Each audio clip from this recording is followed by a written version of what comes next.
this is Kate Ryder, and you are listening to The Sweet Release here at Skidrow Studios, real radio on the internet.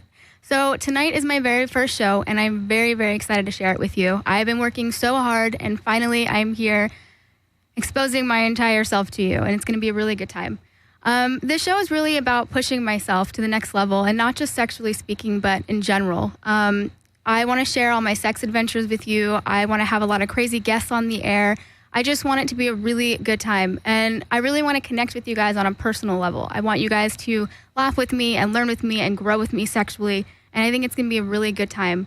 What we're going to do for most of the shows is we're going to have some guests on. We're going to do some toy reviews. We're going to have some crazy sex news, and just, little surprises here and there. But I kind of want to take this show and do it a little bit differently because it's my first show, and I want you guys to kind of get a feel for who I am and where I come from. Because I think if you know me, then you'll know more about the show, and it'll be a lot more fun that way. So because I'm a writer, I wrote something that I would love to share with you guys. And I know you don't want to hear someone's life story unless you're drunk or you're on drugs. So, if you want to grab a glass of whiskey, take a rail of cocaine, whatever you want, just bear with me as I kind of bare my entire soul to you. All right, so here goes. Okay, so I'm 27 years old, and I'm a sex writer. Essentially, I do email marketing. I work for a company that uses beautiful porn stars to make these sexual education videos for men. And my day is spent getting dudes off with crazy sex tips and free content about squirting, orgasms, anal sex, and anything else you can ever ask for in the bedroom. I even got to go on set a while back for one of our segments. I got to see a few porn stars having sex for a really long time. I was standing in the room, and I actually started to get really hot. I had to kind of walk out. My boss was making fun of me. People always ask me about how I became such a sexual person and where my passion for sex came from, and I could never really answer the question, but I guess it started at a pretty young age. I mean, when I was 4 or 5 years old, I used to get yelled at for masturbating in front of people. Obviously, I didn't know what morals were at that age, and, I didn't actually take my pants off and start going to town at the dinner table. No child at that age knows what they're doing, but for me, I just knew it felt good. So I used to sit down low on my knees, press my palms of my hands, into me as hard as possible, and then I would feel this tingling sensation, and that's how I knew I was done. My mom actually took me to the doctor because she thought that something was wrong with me. And of course, the doctor assured her that it was normal and that I was just learning about my body. But till this day, I crack up every time I hear about it. To be honest, I grew up in a very strict household. I am Middle Eastern. I come from a Middle Eastern background. And so you can only imagine how strict my parents were, especially being the oldest daughter. My parents were complete opposites when we were young, which was also really funny to me. My mom was very submissive, and the worst thing she did was cut class to go see a movie. My dad, on the other hand, rode a motorcycle, he chain smoked pot, got a shitty tattoo when he was 16. But together, they were really good at, putting restrictions on me. I wasn't, most girls actually most girls start experimenting with sex in high school, but I didn't really get that chance. And besides masturbating in the tub with a shower hose or having cyber sex in Yahoo chat rooms, the most exciting things that happened to me was getting finger banged in the backseat of a car or giving a few shitty blowjobs. I wasn't allowed to go to football games. I wasn't allowed to go to dances. I couldn't date. I couldn't even talk to guys on the phone. I remember this one time, this guy that I really liked asked me out, and I said yes. And because we couldn't actually go on dates, my best friend at the time set up her entire backyard. She put lights up, she put candles, and tried to make it this crazy romantic scene so we can have our first date. My mom found out, and when she did, she made me call him and break up with him over the phone while she listened to make sure that I did it. So you can only imagine how mortified I was. The very first time that I had sex was at a party when I was 18 years old. I asked one of my really good friends to have sex with me so that I could know what it was like. We went upstairs into an empty room and went for it. He didn't get very far, though. He was black, and he was huge. He put the tip in, and after that, I freaked out. It hurt so bad. And here I am thinking, what the fuck is your problem? You just asked a black dude to, pop your cherry. And, my first time wasn't romantic, and I didn't care because it really usually isn't. Most girls fantasize about losing their virginity and having the sentimental sex that sweeps them off their feet, the kind of sex you read about in poetry and movies, the kind of sex that's passionate, where your vagina smells like roses and Savage Gardens playing Truly, Madly, Deeply in the background. And, that's all a bunch of bullshit. For the first time sex is nothing like you see in teenage high school films, and the girls are never that hot. The sex is terrible. It hurts, it's uncomfortable, there's no chemistry, and the majority of the time the dude has no fucking clue how to use his dick. The girl never reaches orgasm, and if she says she does, she's probably lying. Not to mention the guy blows his load too early, but I guess that's a good thing since the sex sucks anyways. It wasn't until after high school when I was really starting to have sex. I met my first long-term boyfriend, and we were having sex most days. I never got that experimental with him, though, and I'm not sure why. I think maybe it was just because I didn't know the different kinds of sex that I could be having, and I wasn't very confident. I noticed I was more... after about 2 years, he introduced threesomes to me and asked if I was into it. And after being against it for a while, I decided to give it a shot. We had about 3 of them, and I started to notice I was more into the girls rather than my boyfriend. And that's when I realized I was truly bisexual. So that kind of brought a whole new light to my sex life. It couldn't have been in a better time, though, because one of my really close friends was also bisexual. We took a few classes together at a community college and constantly used to hang out after class. I told my boyfriend we were studying, but in reality, we were watching a lesbian series called South of Nowhere and then fucking afterwards. The best part about it was seeing her wear a strap-on while she awkwardly tried to plow me with it. I could not stop laughing. Even worse is when I tried it on. Eventually, my boyfriend and I broke up, and I just went crazy, but not in a bad way. I didn't become a stalker or try to slip my wrist from depression or anything. I just really felt free, and I felt completely liberated. I was with the same guy for almost 4 years, and after the breakup, I kind of wanted to get to know myself. I wanted to experiment with everything and everyone, and I wanted to know who I was standing on my own. After graduating college, I moved to New York for 2 years, and you're probably wondering what the hell happened in college because I kind of just skipped over that, but nothing really happened. Sure, most people think that when you're in college, you're supposed to go wild, you meet your best friends, you have the greatest life experiences, and you're finally on your own. But really, you just get wasted most of the time, get dicks drawn on your face, and you go to frat parties and gain 20 pounds off cafeteria food and alcohol. I had wanted nothing to do with that, especially because I was at a community college for 3 years. I just kind of wanted to get in and get out. And so I did. I got my degree in journalism, and then I moved to New York for an internship with a popular magazine. I wrote a bunch of nerdy science and tech-based articles, which were actually really fun. I thought it would end up as a full-time gig, but who was I kidding? These days, no one wants to pay a writer. So naturally, another overjoyed college jacked my spot, and I went broke, and I couch surfed for 3 months. And during this time, I scored the majority of my greatest life experiences. I would put myself in these ridiculous situations solely for writing material. I read a book called Change Your Mind, 57 Ways to Unlock Your Creative Self. And there was a quote that read, "The mind needs to meander and roam.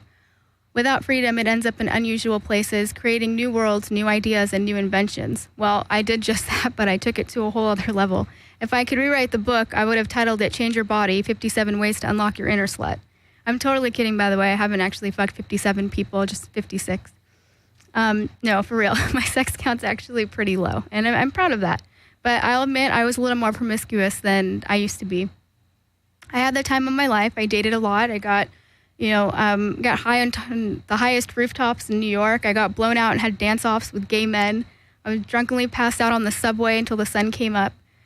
I had very fascinating and unexpected exploits throughout the entire time I was there, and you will definitely hear more of these stories later on in the episodes.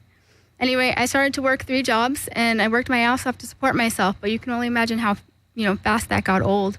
So I decided I need to move forward with my life and head back to California. So here I am, Kate Ryder, and I've got my own radio show, and I could not be happier.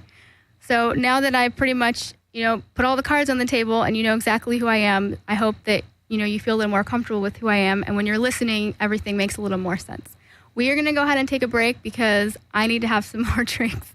And we will see you when we get back. Again, this is Kate Ryder. You're listening to The Sweet Release here at Skidrow Studios, and we'll see you soon.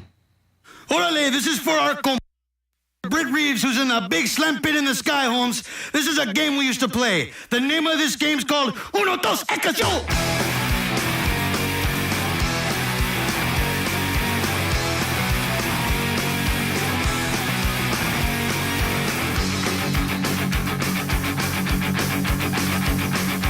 Saw you in a mag, kissing a man. Saw you in a mag, kissing a man. Saw you in a mag, kissing a man. Saw you in a riga, turn a beso a hot dog.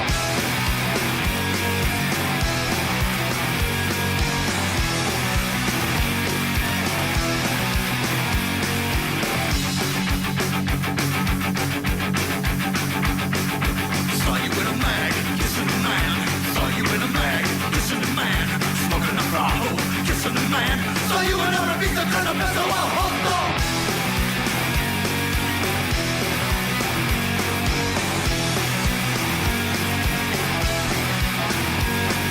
I got you in the corner, got you in the corner, got you in the corner, got you in the corner, got you where I want you, got you where I want you, got you where I want you. Oh no, no, no.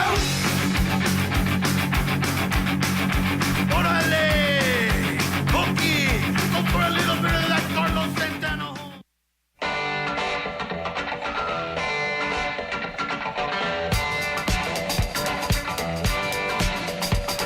Hello and welcome back. This is Kate Ryder, and you're listening to the Sweet Release here at Skidrow Studios. So,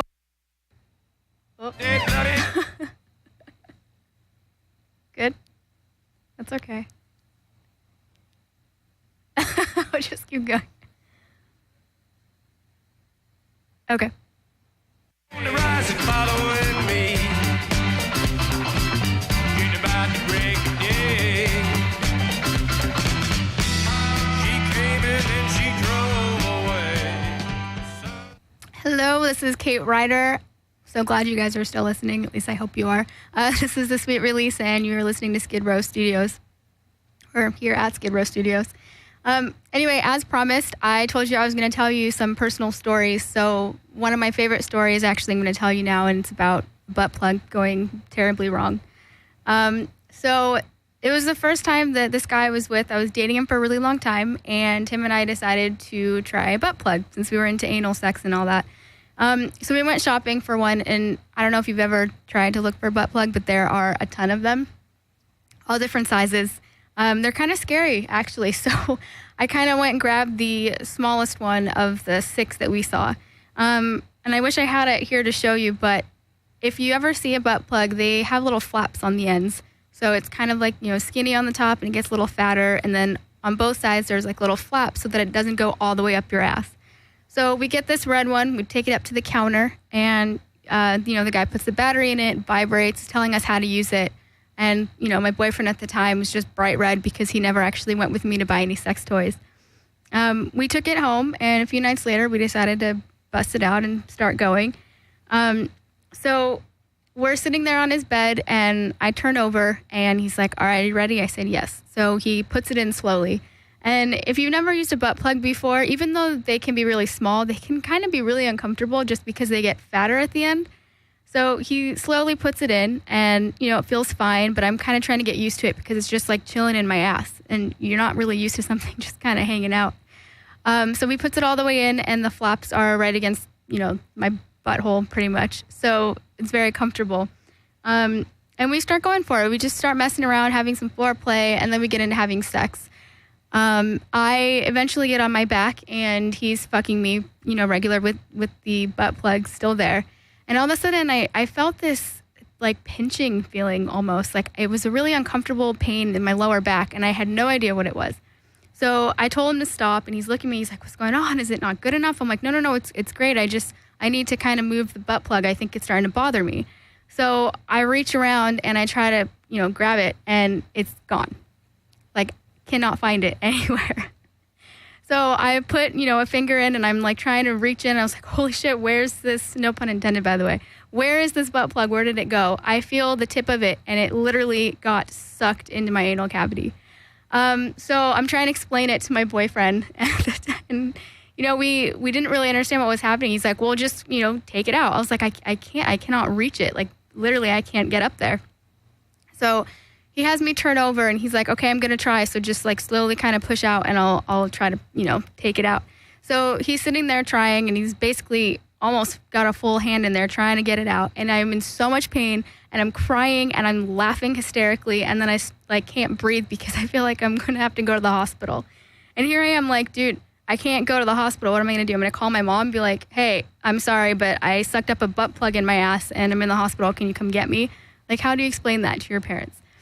So we're still trying and trying. We can't get it out. At this point, I'm tired. So I just laid there on the bed with this thing still in my ass. It didn't move. We're both laughing, like trying to figure out a new plan. And he tells me just to go onto the toilet and try to push out, see if it comes out. So, okay, I'm gonna give it a shot. instead of going to the toilet, I sat on the bed and I was still like, really shaken up. Like my body was hot, my heart was pounding. And I get over on my hands and knees and I tell him to look away because I thought I was going to shit the bed or something.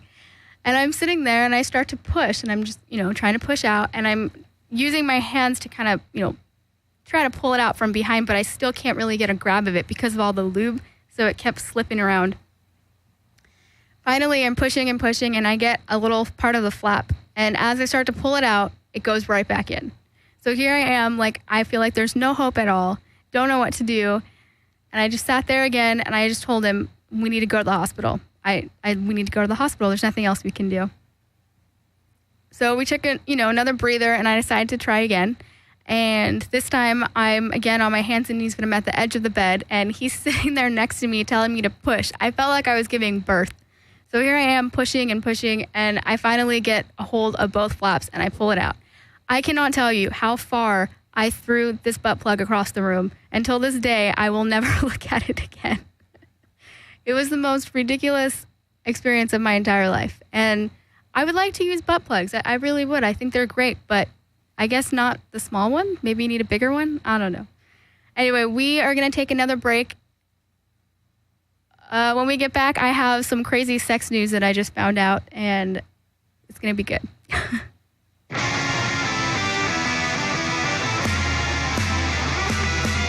Sometimes I get up, I can't seem to control my brain, never ever finding a way out. Hell burning inside, the heat is hurting me, something of the charging deep inside.